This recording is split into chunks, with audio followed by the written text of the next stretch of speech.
Don't buy a Damascus knife. Not yet. Not until you understand what that word actually means today, and how far it has drifted from what it once was. Because right now, the knife market is flooded with blades that look ancient, sound legendary, and promise superiority, but are, in reality, modern illusions designed to separate you from your money. Here's the paradox. For centuries, true Damascus steel was considered almost mythical. Warriors spoke of blades that could bend without breaking, slice silk in midair, and hold an edge far longer than anything their enemies carried. These weren't marketing slogans. They were battlefield observations. Damascus steel earned its reputation through performance, not aesthetics. And yet today, you can open any online marketplace and buy a Damascus knife for $40, $60, sometimes even less. So let's ask the only question that matters. What the hell changed? Did steel suddenly become easier to make than bread? Did ancient metallurgical secrets conveniently reappear just in time for mass production? Or are we looking at the same pattern humanity has repeated over and over again, where a legendary artifact is reduced to a decorative product? Before we answer that, let's pause and anchor ourselves in reality. If you already own a Damascus knife, comment below. Did you buy it because of performance or because of the pattern? That question matters more than you think, because the modern obsession with Damascus is almost entirely visual. Wavy lines, water-like patterns, high-contrast layers, Instagram-ready blades that photograph beautifully and sell even better. But historically, the pattern was never the point. The pattern was a side effect. True Damascus, what historians often refer to as Wootz steel, originated over 1,000 years ago, primarily in India and Sri Lanka, before being forged in the Middle East. The steel wasn't layered for looks. It was formed through a crucible process that created a unique internal microstructure, bands of carbides distributed throughout the blade. Those carbides are what gave the steel its legendary properties: edge retention, toughness, and resilience. The surface pattern merely revealed what was happening inside. Modern Damascus, on the other hand, usually starts with a very different goal. Make it look Damascus first. Figure out the rest later. This is where the illusion begins. Most knives sold as Damascus today are not Damascus at all. They are pattern-welded steel, layers of different steels stacked, forge-welded, folded, twisted, and etched with acid to exaggerate contrast. Is pattern welding ancient? Yes.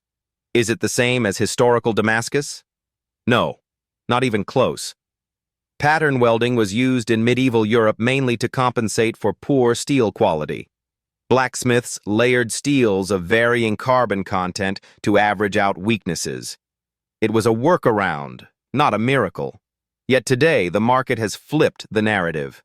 Manufacturers now advertise layer counts: 67 layers, 109 layers, 300 layers, as if more layers automatically mean better performance. But layers alone tell you nothing about heat treatment, steel composition, grain structure, or edge geometry. It's the knife equivalent of counting calories without knowing whether you're eating vegetables or sugar. And here's where things get uncomfortable.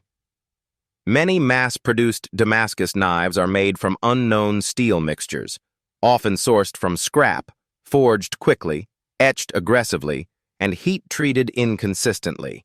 Some are so soft they won't hold an edge. Others are so brittle they chip under light use. But the pattern hides everything.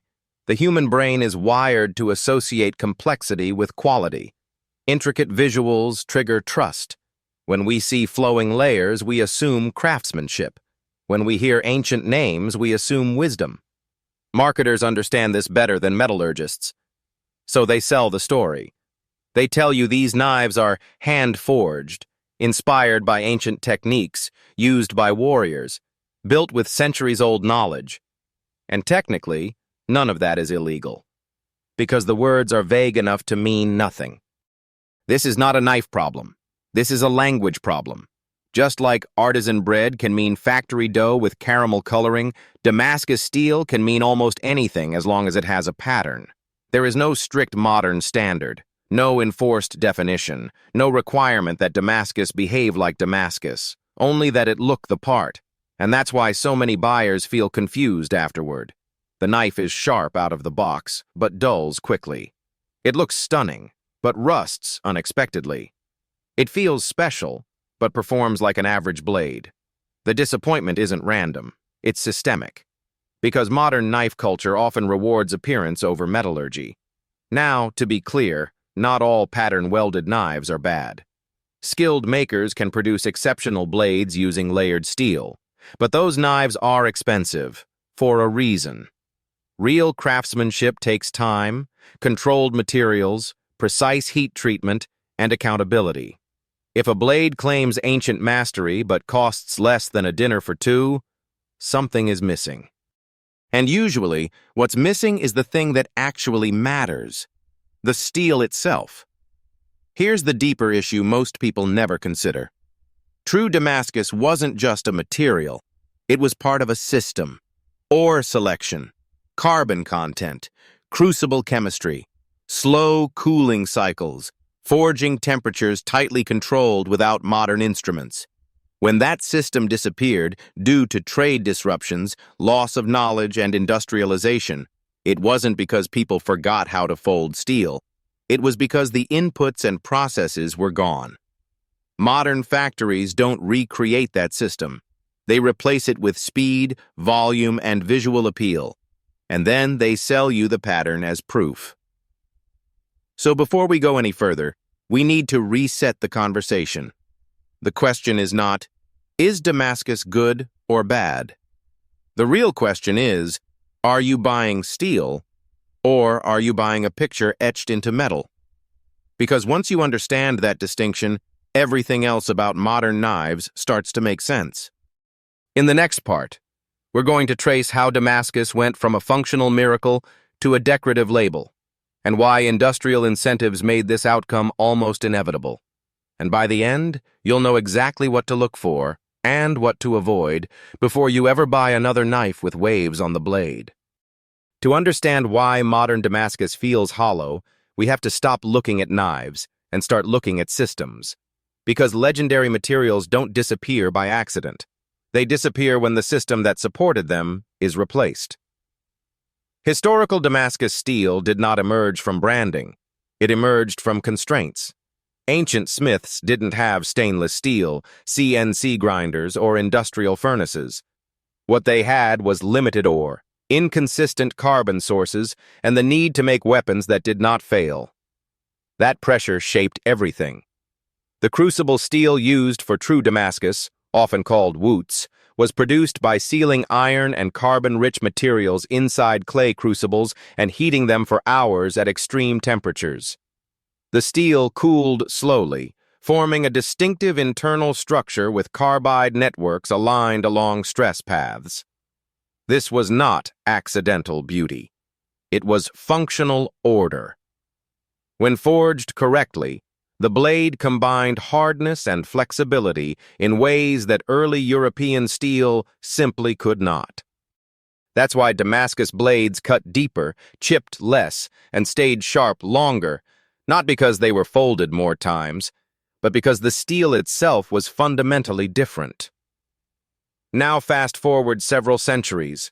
Trade routes collapse, empires fall, the specific ores used for woots become unavailable, knowledge transmission breaks, and slowly the original process disappears, not in one dramatic moment, but through attrition. By the time modern metallurgy emerges, Damascus is no longer a living technology. It's a legend. And legends are dangerous because they're easy to monetize. Industrial knife-making didn't set out to deceive. It set out to scale. Factories are designed to answer one question above all others. How do we produce more, faster, and cheaper? True Damascus cannot answer that question. It requires rare inputs, slow cycles, and skilled labor. It resists standardization. It doesn't like shortcuts. And most importantly, It doesn't photograph better than cheaper imitations.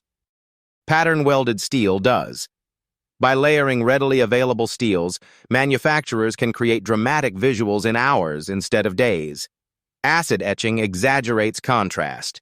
Machines ensure repeatability. Marketing fills in the story. And just like that, Damascus shifts categories. From material to aesthetic. From performance to appearance. Once that shift happens, everything downstream changes. Consumers stop asking about heat treatment. They stop asking about Rockwell hardness. They stop asking what steels are used. Instead, they ask, how many layers? How bold is the pattern? How does it look on camera? The market responds accordingly. This is the same pattern seen in food, clothing, and architecture. When something ancient becomes fashionable, industry strips it of context and sells the shell. Sourdough becomes flavored bread. Wool becomes polyester blends. Stone buildings become facades. And Damascus becomes decoration. Here's the uncomfortable truth most knife sellers won't tell you. The word Damascus has no enforced technical meaning today. It's a descriptor, not a specification.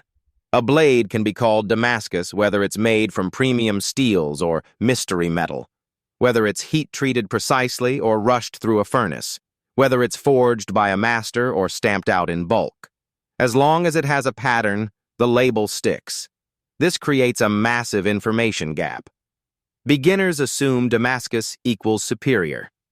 Experts know it equals ask more questions, and that gap is where disappointment lives.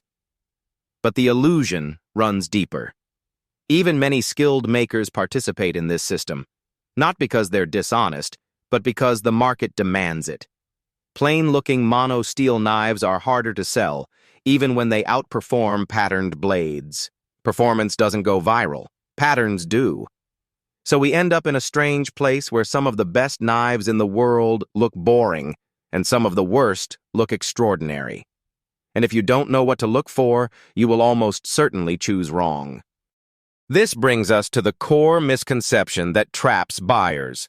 They believe complexity equals quality, but metallurgy doesn't work that way. A well-treated simple carbon steel can outperform poorly treated layered steel every time.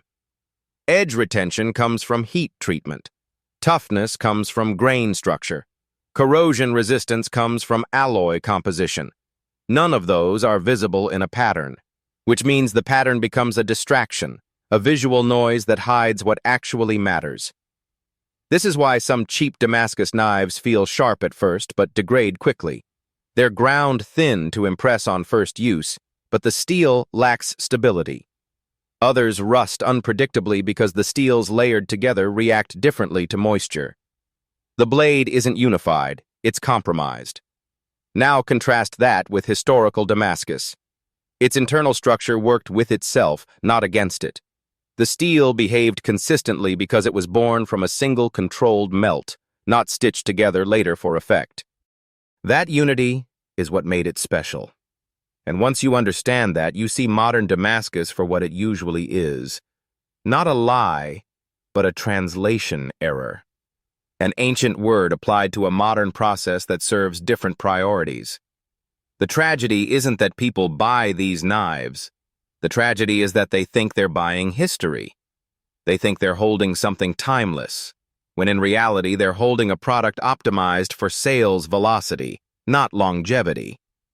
So the problem isn't the knife, it's the assumption.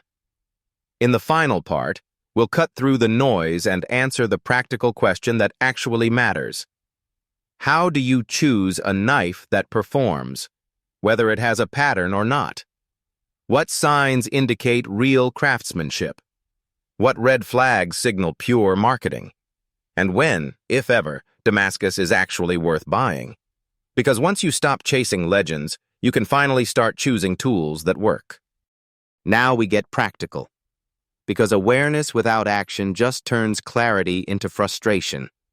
And the goal here isn't to shame people for buying Damascus, it's to make sure you never confuse appearance with ability again. So let's answer the real question. How do you choose a knife that actually performs? First, you have to forget the word Damascus entirely. Erase it from your decision-making process. Not because patterned steel is inherently bad, but because the label tells you almost nothing useful.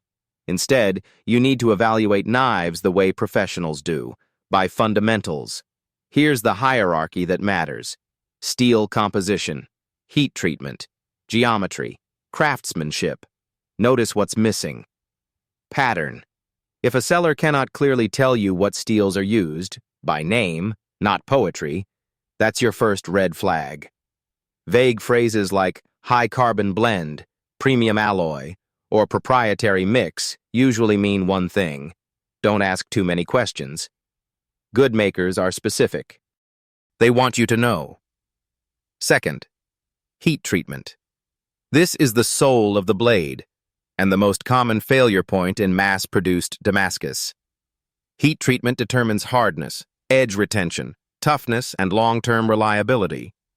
You cannot see it, you cannot photograph it, and you cannot fake it consistently at scale. That's why industrial systems avoid emphasizing it. If a knife advertises layers, patterns, or hand forging, but never mentions hardness ranges or heat treatment philosophy, you are being sold aesthetics, not performance. Third, geometry. A knife cuts because of shape, not mythology. Edge angle, thickness behind the edge, spine taper. These factors matter more than steel type in many real-world tasks. Many cheap Damascus knives are ground thin to feel impressive initially, but lack the structural integrity to stay that way. They perform once, then disappoint. Now, let's address the question everyone is waiting for. Is Damascus ever worth buying? Yes, but only under very specific conditions. Real value appears when the maker is transparent about steels used. Heat treatment is documented and consistent. The pattern is secondary, not the selling point. The price reflects labor, not hype. At that level, you're no longer buying Damascus. You're buying a knife that happens to be pattern welded. That distinction matters. Because the moment the pattern becomes the product, performance becomes optional. This is why many professionals, chefs, hunters, craftsmen, quietly rely on simple mono-steel blades. Carbon steel, tool steel, sometimes even plain-looking stainless. They don't care how the knife looks. They care how it behaves after 6 months of real use. There's a deeper philosophical lesson here. Ancient materials weren't special because they were old. They were special because they were honest. They emerged from necessity, not marketing. Their value was proven through survival, not storytelling. When something worked, it endured. When it didn't, it disappeared. Modern consumer culture reverses that logic. If something sells, it survives, whether it works or not. And Damascus steel, once a triumph of metallurgical truth, has been repurposed into a visual shortcut for trust. So when someone tells you, "This knife is Damascus," the correct response isn't excitement. It's curiosity. What steel? How was it treated? Why was this design chosen? If those answers are clear, the knife might be worth your money. If they aren't, the pattern is doing the talking. The final distinction you need to make is this: tools are for use, products are for sale. A real tool doesn't need to announce itself. It proves itself slowly, over time, through reliability. A product needs to convince you immediately, through shine, story, and surface complexity. Modern Damascus knives overwhelmingly belong to the second category, not because people are stupid, but because systems reward illusion. Once you see that, you can't unsee it. And suddenly, you stop chasing legendary names. You stop paying for visual noise. You start asking better questions. That's when you stop getting fooled, not just by knives, but by anything sold as ancient, artisan, or timeless without earning those words. So don't buy a Damascus knife yet. Buy understanding first, because steel doesn't care about stories, only structure.